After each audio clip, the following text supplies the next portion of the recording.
నమస్కారం ETV news కు స్వాగతం ముఖ్యాంశాలు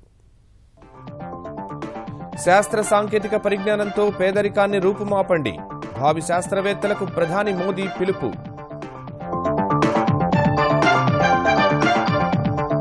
ఆంధ్రప్రదేశ్ బడ్జెట్లో యువత సాధికారితకు ప్రాధాన్యమిస్తామన్న యనమల ముందస్తు కసరత్తు ప్రారంభించిన ఆర్థిక మంత్రి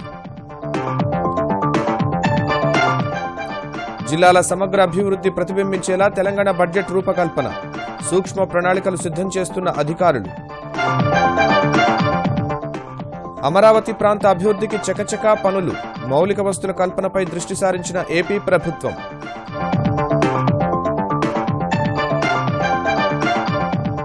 అధికారుల అండతో కర్నూలు జిల్లాలో మైనింగ్ మాఫియా అక్రమాలు నిబంధనలకు విరుద్ధంగా క్వార్ట్జ్ ఖనిజ సేకరణ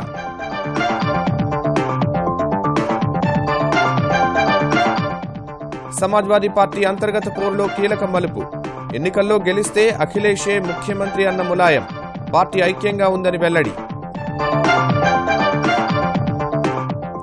బెంగళూరులో ముగిసిన ప్రవాసీ భారతీయ దివస్ విదేశాలకు వెళ్లిన వలస కార్మికుల వెతలపై ప్రణబ్ ముఖర్జీ ఆందోళన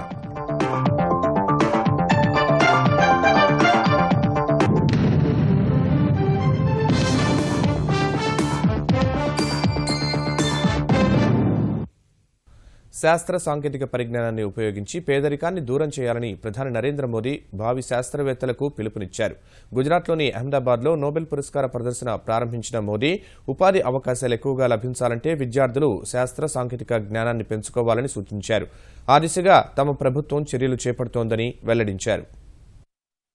శాస్త్ర సాంకేతిక పరిజ్ఞానం ద్వారా ప్రజలను పేదరికం నుంచి బయటపడేయడంలో కాబోయే శాస్త్రవేత్తలు సహకరించాలని ప్రధాని నరేంద్ర మోదీ పిలుపునిచ్చారు. గుజరాత్లోని అహ్మదాబాద్లో నోబెల్ పురస్కార ప్రదర్శనను ప్రారంభించిన మోదీ దేశంలో వివిధ విశ్వవిద్యాలయాల విద్యార్థులనుద్దేశించి మాట్లాడారు. మానవజాతి వికాసానికి శాస్త్ర సాంకేతిక పరిజ్ఞానం సహకరించిందన్నారు. Thanks to science and technology, the human race has flourished. Large numbers of enjoying a quality of life unparalleled in human history. Yet, India has a great challenge to raise many from poverty.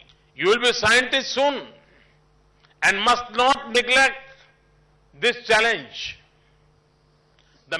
Vibrant Gujarat అంతర్జాతీయ సదస్సులో భాగంగా 9 మంది Nobel బహుమతి గ్రహీతలు అహ్మదాబాద్ రాగా వీరిలో భారత American శాస్త్రవేత్త వెంకట్రామన్ రామకృష్ణన్ కూడా ఉన్నారు. విద్యార్థులతో వీరంతా ముచ్చటించారు. గతంలో ఒకరిద్దరు నోబెల్ గ్రహీతలు మాత్రమే భారత్ సందర్శించేవారన్న మోదీ ఇప్పుడు పెద్ద సంఖ్యలో వారు గుజరాత్ వచ్చినట్లు తెలిపారు. ఉపాధి కల్పనకు శాస్త్ర సాంకేతిక పరిజ్ఞానం దోహదపడుతుందన్నారు. My government has a clear vision of where we want India to be in the next 15 years. Science and technology is the pivot on which that vision will translate into strategy and action. Our vision in science and technology is to make sure that opportunity is available to all our youth, that training and future preparedness should make our youth employable in the best places. దేశవ్యాప్తంగా పాఠశాలల్లో విజ్ఞాన శాస్త్ర బోధనకు కార్యక్రమాలను అభివృద్ధి చేయాలని శాస్త్రవేత్తలకు సూచించినట్లు తెలిపిన మోదీ ఇందులో ఉపాధ్యాయులకు శిక్షణ కూడా భాగంగా ఉంటుందన్నారు. నైపుణ్యాభివృద్ధి, హైటెక్ శిక్షణ వంటి వాటి వల్ల భారత విద్యార్థులకు ప్రపంచవ్యాప్తంగా ఉపాధి అవకాశాలు పెరుగుతాయన్నారు. ఈసారి బడ్జెట్లో యువత క్రీడలకు ఎక్కువ శాతం నిధులు కేటాయిస్తామని ఆంధ్రప్రదేశ్ ఆర్థిక శాఖ మంత్రి యనమల రామకృష్ణుడు తెలిపారు. వెలగపూడి సచివాలయంలో బడ్జెట్ ముందస్తు రూపకల్పనపై ఆర్థికవేత్తలు, వ్యవసాయ రంగ ప్రముఖులతో సమావేశమైన మంత్రి బడ్జెట్ తయారు చేసేందుకు తొలిసారిగా కేంద్రం అనుసరిస్తున్న విధానాన్ని అవలంబిస్తున్నామని చెప్పారు. బడ్జెట్ రూపకల్పనలో వివిధ ప్రజా సంఘాలు, స్వచ్ఛంద సంస్థల సలహాలు, సూచనలు స్వీకరిస్తామని చెప్పారు. చిన్న కుటీర పరిశ్రమలు అభివృద్ధి చెందేందుకు కూడా నిధులు ఇస్తామన్న యనమల పెద్ద నోట్ల రద్దు చేయడం వల్ల స్టాంపులు, రిజిస్ట్రేషన్లు శాఖలో 30% ఆదాయం తగ్గిందని వెల్లడించారు. ప్రైమరీ సెక్టార్లో చూస్తే dryland farming, rain fed farming చాలా ఇంపార్టెంట్. 2015-16 కానీ గ్రోత్ రేట్లు చూసినా, సబ్ సెక్టార్ గ్రోత్ రేట్ చూసినప్పుడు కూడా ఈ అనంతపూర్ ఏదైతే డ్రౌట్ ఎఫెక్టెడ్ ఏరియాస్ ఉన్నాయో అక్కడ ప్రొడక్షన్ కానీ క్రాప్ కానీ కొంతవరకు దెబ్బతింది. మిగతా ఏరియాలో క్రాప్ కూడా బాగుంది.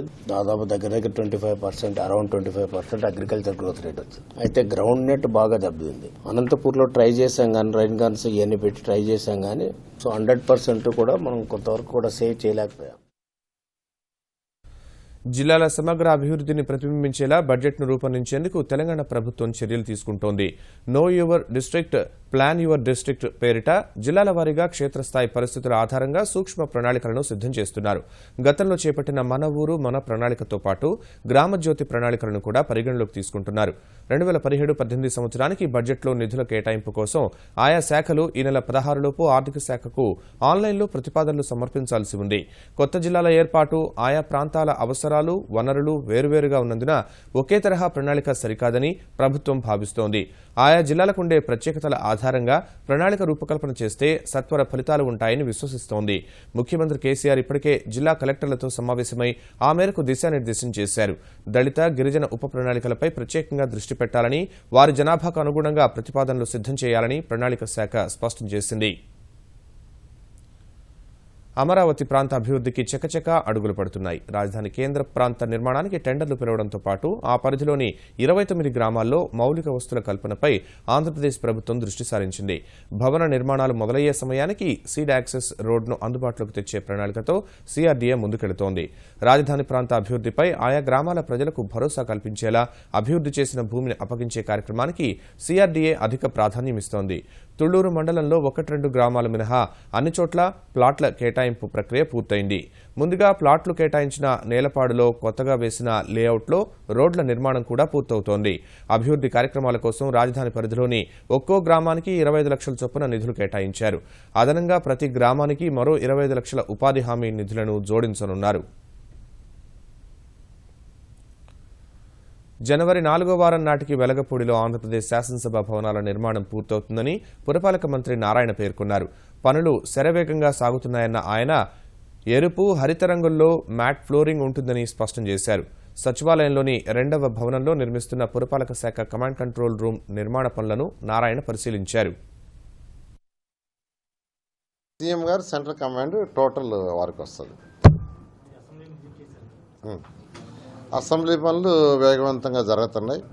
సీలింగ్ కూడా దాదాపు అసెంబ్లీలో అయిపోవచ్చింది. కౌన్సిల్లో కూడా 4 డేస్లో అవుతుంది. వాళ్ళు కూడా ఫినిష్ చేస్తున్నారు. ఇవన్నీ కూడా కంప్లీట్ చేసి మనకు 21, 22, 23 తేదీల్లో హ్యాండ్ ఓవర్ చేస్తా ఉన్నారు. 9వ తరగతి విద్యార్థినులకు ఈ విద్యా సంవత్సరంలో సైకిళ్లను అందజేయనున్నట్టు మానవ వనరుల శాఖ మంత్రి గంటా శ్రీనివాసరావు వెల్లడించారు. విశాఖ ఓల్డ్ డైరీ ఫార్మ్ ప్రాంతంలో నూతనంగా నిర్మించిన విద్యాభవన్ను ఆయన ప్రారంభించారు. ఆంధ్రప్రదేశ్ ప్రభుత్వం విద్యాశాఖకు అత్యంత ప్రాధాన్యమిస్తోందని బడ్జెట్లో 17.5% నిధులు కేటాయించినట్లు గుర్తు చేశారు. ఒక 4,000 కోట్ల రూపాయలతోటి ఏదైతే ప్రభుత్వ పాఠశాలలో ఇన్ఫ్రాస్ట్రక్చర్, టాయిలెట్స్, అలాగే కిచెన్ షెడ్స్, ప్లే గ్రౌండ్స్ ఇవన్నీ కూడా ప్రతి స్కూల్లో కూడా ఉండే విధంగా ఒక యాక్షన్ ప్లాన్ కూడా తయారు చేస్తాం. అది దాంతోపాటు ఈ సంవత్సరం నుంచే గర్ల్స్కి ఎవరైతే బాలికలకు సంబంధించిన ఎడ్యుకేషన్ ప్రోత్సహించాలనే ఉద్దేశంతో సైకిల్స్ ఇవ్వాలని 9th క్లాస్ అవుతున్న పిల్లలకి అది ఒక డెసిషన్ తీసుకున్నాం. దాదాపు 1,75,000 సైకిల్స్ ఈ సంవత్సరం ఇవ్వాలని చెప్పని నిర్ణయం తీసుకున్నాం.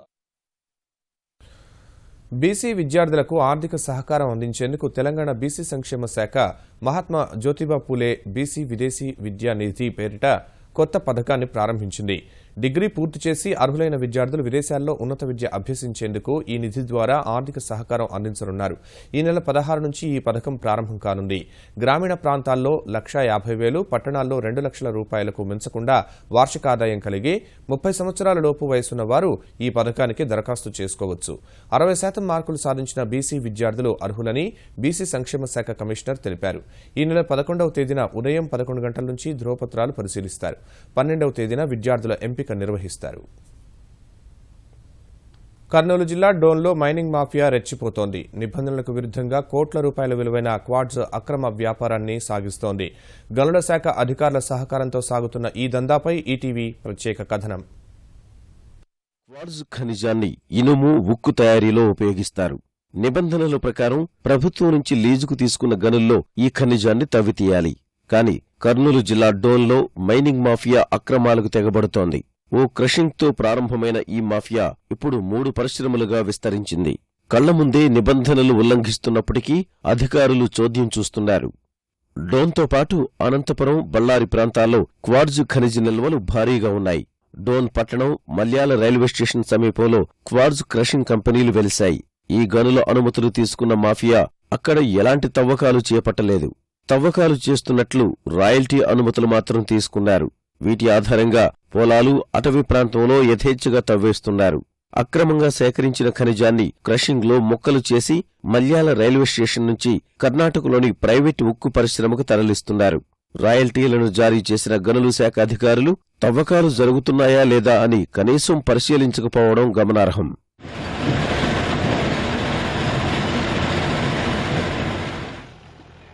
లీజుకు తీసుకున్న గనుల్లో పేలుళ్లు, తవ్వకాలు, తరలింపు, ఇతరత్ర కార్యకలాపాలకు మెట్రిక్ టన్నుకు 500 వరకు ఖర్చవుతుంది. అదే పొలాలు, అటవీ ప్రాంతాల్లో సేకరిస్తే మెట్రిక్ టన్నుకు 150 రూపాయలే అవుతుంది. డోన్ నుంచి రైలు ద్వారా నెలకు 50,000 మెట్రిక్ టన్నులు తరలిపోతోంది. దీని విలువ 1,50,00,000 రూపాయలు. ఈ అక్రమ వ్యాపారంలో స్థానిక నేతలు, అధికారులకు భారీ మొత్తంలో ముడుపులందుతున్నాయన్న ఆరోపణలున్నాయి. క్రషింగ్ కేంద్రాల కారణంగా చుట్టుపక్కల పొలాలు దుమ్ముతో నిండిపోతున్నాయి. దీనిపై ఫిర్యాదులు వచ్చినందున రైతులకు కొంత పరిహారం చెల్లించారు. డోన్, మల్యాల మార్గాల్లో తరచుగా క్వార్జ్ ట్రాక్టర్లు తిరుగుతున్నందున రహదారులు బాగా దెబ్బతిని ప్రమాదకరంగా మారాయి. కర్నూలు గనుల శాఖ ఏడీ, డీడీ పోస్టులు ఖాళీగా ఉండగా విజయవాడలో రాష్ట్ర సంచాలకుల కార్యాలయంలో డీడీగా పనిచేస్తున్న రాజాబాబుకు ఇన్ఛార్జ్ బాధ్యతలు అప్పగించారు. అక్కడ్నుంచి ఆయన ఆన్లైన్లో గనుల అనుమతులు మంజూరు చేస్తున్నారు. ఇప్పటికైనా అధికారులు స్పందించి క్వార్జ్ ఖనిజం అక్రమ దందాపై చర్యలు తీసుకోవాలని ప్రజలు కోరుతున్నారు. రైతులకు ధాన్యం మద్దతు ధర అందకుండా అక్రమాలకు పాల్పడే వారిపై కఠిన చర్యలు ఉంటాయని ఆంధ్రప్రదేశ్ వ్యవసాయ మంత్రి ప్రత్తిపాటి పుల్లారావు అన్నారు. ధాన్యం మిల్లుల్లో ఆకస్మిక తనిఖీలు జరిపి అవినీతికి పాల్పడే వారిపై చర్యలు తీసుకుంటామని హెచ్చరించారు. చంద్రబాబు సర్కారు రాష్ట్రంలో 24,000 కోట్ల రూపాయల మేర రైతుల రుణాలు మాఫీ చేస్తోందన్న ప్రత్తిపాటి విపక్ష నేత జగన్ రైతులు బాగుపడడం ఇష్టం లేనట్టుగా వ్యవహరిస్తున్నారని మండిపడ్డారు. కర్నూలు జిల్లాలో 14,000 కోట్ల వ్యయంతో విత్తన పార్కు ఏర్పాటుకు ప్రభుత్వం కృషి చేస్తోందని విజయవాడలో చెప్పారు. ఎంఎస్పి ధాన్యం మద్దతు ధర నేరుగా రైతుకే చెందాలి.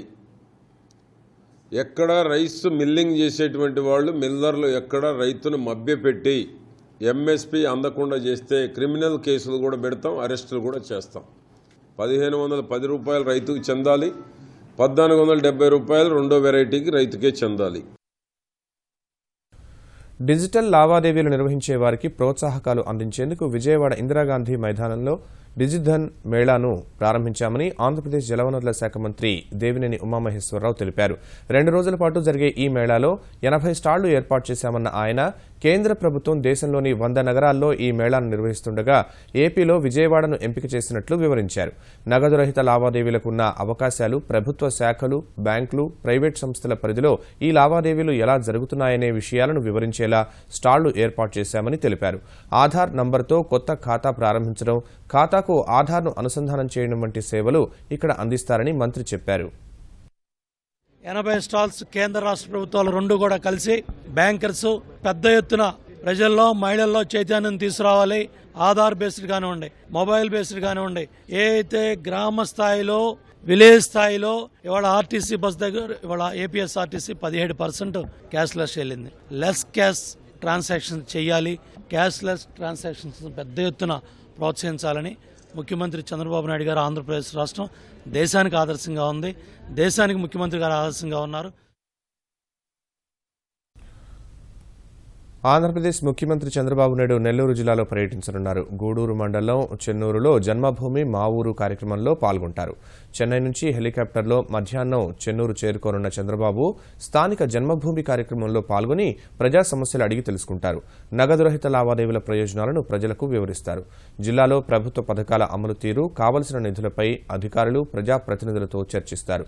ముఖ్యమంత్రి పర్యటన సందర్భంగా 600 మంది పోలీసు సిబ్బందితో గట్టి బందోబస్తు ఏర్పాటు చేశారు.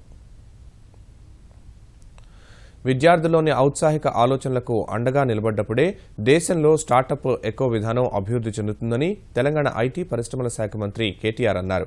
మద్రాస్ ఐఐటీ విద్యార్థులను ఉద్దేశించి ప్రసంగించిన కేటీఆర్ ఐఐటీ లాంటి ఉన్నత ప్రమాణాలున్న విద్యాసంస్థలు పరిశోధనలకు ఊతమివ్వాలని, ఈ దిశగా ప్రభుత్వాలు విధానాలను తయారు చేయాలని అన్నారు. తెలంగాణ ప్రభుత్వం టీ హబ్ లాంటి సంస్థలను ఏర్పాటు చేయడంతో పాటు పరిశోధనలకు ప్రత్యేక విధానాలను రూపొందించిందని వివరించారు. యువత పరిశోధనల వైపు మళ్లినప్పుడే ఫేస్బుక్, టెస్లా లాంటి వినూత్నమైన ఆవిష్కరణలు మన దేశంలోనూ సాధ్యమవుతాయని అన్నారు. పెద్ద నోట్ల రద్దు వంటి సాహసోపేత నిర్ణయాలతో ప్రధాని నరేంద్ర మోదీ ఉగ్రవాదానికి, అవినీతికి అడ్డుకట్ట వేశారని కేంద్ర కార్మిక మంత్రి బండారు దత్తాత్రేయ పేర్కొన్నారు.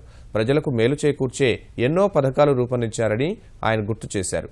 ఉపాధి హామీ పథకం కింద తెలంగాణకు 2,200 కోట్లు కేటాయించినట్లు చెప్పారు. ప్రజా జాగృతి పేరిట ప్రజల్లో డిజిటల్ లావాదేవీలపై అవగాహన కల్పించేందుకు ఏప్రిల్ 14 వరకు అవగాహన సదస్సులు ఉంటాయని తెలిపిన దత్తాత్రేయ, జనవరి 18న కేంద్రం, తెలంగాణ ప్రభుత్వం కలిసి డిజిటల్ వినియోగదారులు అదృష్ట విజేతల పథకం ప్రారంభించనున్నాయని చెప్పారు. హైదరాబాద్లో రోడ్లపై కేసీఆర్ సర్కారు దృష్టి సారించాలని సూచించారు. హైదరాబాద్లో ఉన్నటువంటి రోడ్లు చాలా అధ్వానమైన పరిస్థితులు ఉన్నాయి. గ్రేటర్ హైదరాబాద్లో కూడా అదే రకంగా ఉన్నాయి.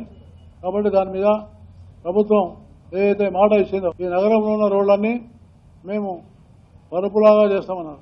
కాబట్టి అది వాస్తవమైన విషయమే. దాని మీద గవర్నమెంట్ కానీ కార్పొరేషన్ కానీ తప్పకుండా వెంటనే చర్యలు చేపట్టాలి.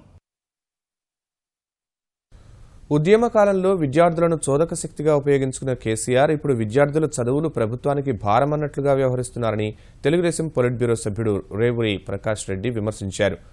హైదరాబాద్లోని ఎన్టీఆర్ ట్రస్ట్ భవన్లో తెలుగుదేశం, తెలంగాణ ముఖ్య నేతల సమావేశానికి హాజరైన ఆయన పార్టీ సభ్యత్వ నమోదు, భవిష్యత్ కార్యక్రమాల ప్రణాళిక, కార్యాచరణపై సమీక్షించారు. 7.5 లక్షల పైన సభ్యత్వము చేయడం జరిగింది. గత సభ్యత్వము 8 లక్షలు అయితే ఈసారి 8 లక్షలు, ఇప్పటికే 7.5 లక్షలు దాటింది. 23 నుండి 31 తారీఖు వరకు మరి గ్రామ కమిటీల ఎంపికకు సంబంధించిన ప్రక్రియ, 23 మే వరకు పూర్తిగా సంస్థాగత పరమైన జిల్లా వరకు కూడా ఎన్నికలు నిర్వర్తించుకొని 31 జిల్లాల్లో కూడా జిల్లా మహానాళ్ళు కూడా ఏర్పాటు మేము చేసుకోవడం జరుగుతుంది.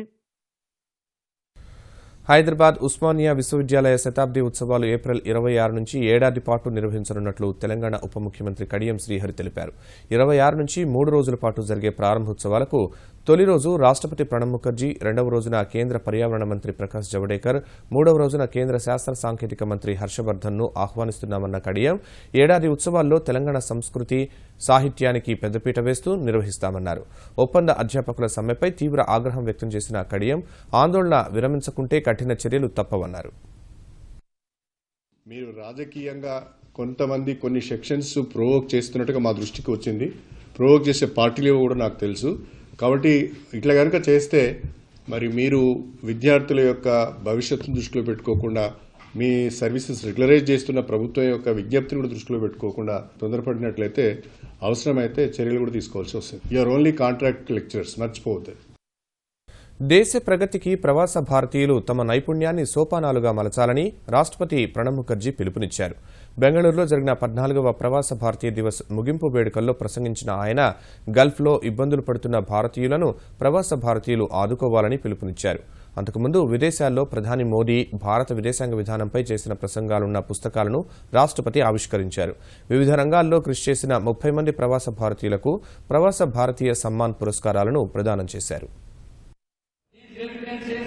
are the largest by any diaspora at 12% of the total global remittances amounting to $69 billion for the year 2015. Be it Make in India, Startup India, Digital India or Clean India, all these programs provide ample opportunity for you to participate, contribute and benefit. Samajwadi పార్టీలో వర్గపోరు కాస్త సద్దుమణుగుతున్నట్లే కనిపిస్తోంది. బెట్టు వీడిన ఆ party నేత ములాయం వచ్చే ఎన్నికల్లో విజయం సాధిస్తే తన కుమారుడు అఖిలేష్ యాదవే ముఖ్యమంత్రి అవుతారని సంచలన ప్రకటన చేశారు. సైకిల్ గుర్తు కోసం సోమవారం ఢిల్లీలో ఎన్నికల సంఘంతో సమావేశమై లక్నో తిరిగి వచ్చిన ములాయం తన సోదరుడు శివపాల్ యాదవ్ తదితరులతో చర్చించిన అనంతరం ఈ విషయాన్ని వెల్లడించారు. అఖిలేషే తమ ముఖ్యమంత్రి అని, పార్టీ ఐక్యంగా ఉందని, చీలిపోయే ప్రసక్తే లేదని ములాయం స్పష్టం చేశారు. త్వరలో రాష్ట్రమంతా పర్యటించి ఐక్యతా సందేశాన్ని వినిపిస్తామని తెలిపారు. 25 ఏళ్లుగా ఎంతో శ్రమించి నిర్మించిన పార్టీని కాపాడుకోవడానికే చివరి యత్నంగా ములాయం ఈ ప్రకటన చేశారని రాజకీయ విశ్లేషకులు భావిస్తున్నారు. దీనిపై అఖిలేష్ వర్గం ఆచితూచి స్పందించింది. ఇది మంచి నిర్ణయమే అని చెబుతూనే అభ్యర్థుల గురించి ఏమీ చెప్పలేదు కదా అని అఖిలేష్ వర్గం అధికార ప్రతినిధి నవీద్ సిద్దికీ వ్యాఖ్యానించారు. పంజాబ్ శాసనసభ ఎన్నికల కోసం కాంగ్రెస్ పార్టీ మేనిఫెస్టోను విడుదల చేసింది. ఉచిత విద్యుత్తు, రుణమాఫీ, ఇంటికో ఉద్యోగం, నిరుద్యోగ భృతి వంటి ప్రజాకర్షక హామీలను ఇందులో చేర్చింది. మాజీ ప్రధాని మన్మోహన్ సింగ్, పంజాబ్ పీసీసీ అధ్యక్షుడు అమరీందర్ సింగ్ 120 పేజీలు గల ఈ ఎన్నికల ప్రణాళికను విడుదల చేశారు. ఇందులో అకాలీదళ్, భాజపా ప్రభుత్వ పాలనపై కాంగ్రెస్ ఆరోపణలు చేసింది.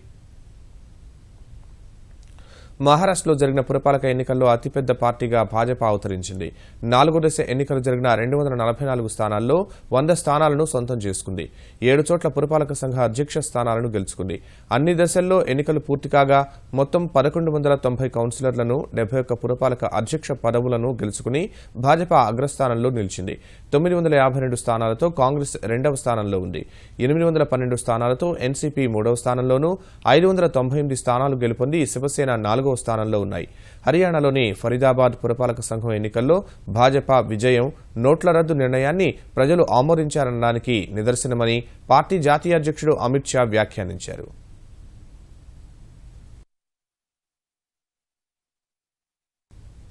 ముఖ్యాంశాలు మరోసారి.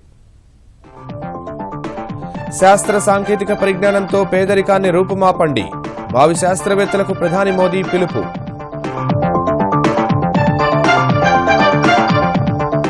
ఆంధ్రప్రదేశ్ బడ్జెట్లో యువత సాధికారితకు ప్రాధాన్యమిస్తామన్న యనమల, ముందస్తు కసరత్తు ప్రారంభించిన ఆర్థిక మంత్రి. జిల్లాల సమగ్ర అభివృద్ధి ప్రతిబింబించేలా తెలంగాణ బడ్జెట్ రూపకల్పన, సూక్ష్మ ప్రణాళికలు సిద్ధం చేస్తున్న అధికారులు. అమరావతి ప్రాంత అభివృద్ధికి చకచకా పనులు, మౌలిక వస్తుల కల్పనపై దృష్టి సారించిన ఏపీ ప్రభుత్వం.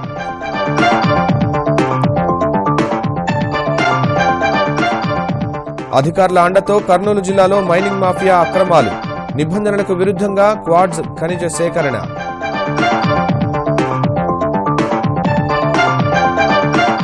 సమాజ్వాదీ పార్టీ అంతర్గత పోరులో కీలక మలుపు, ఎన్నికల్లో గెలిస్తే అఖిలేషే ముఖ్యమంత్రి అన్న ములాయం, పార్టీ ఐక్యంగా ఉందని వెల్లడి. బెంగళూరులో ముగిసిన ప్రవాసీ భారతీయ దివస్, విదేశాలకు వెళ్లిన వలస కార్మికుల వెతలపై ప్రణబ్ ముఖర్జీ ఆందోళన.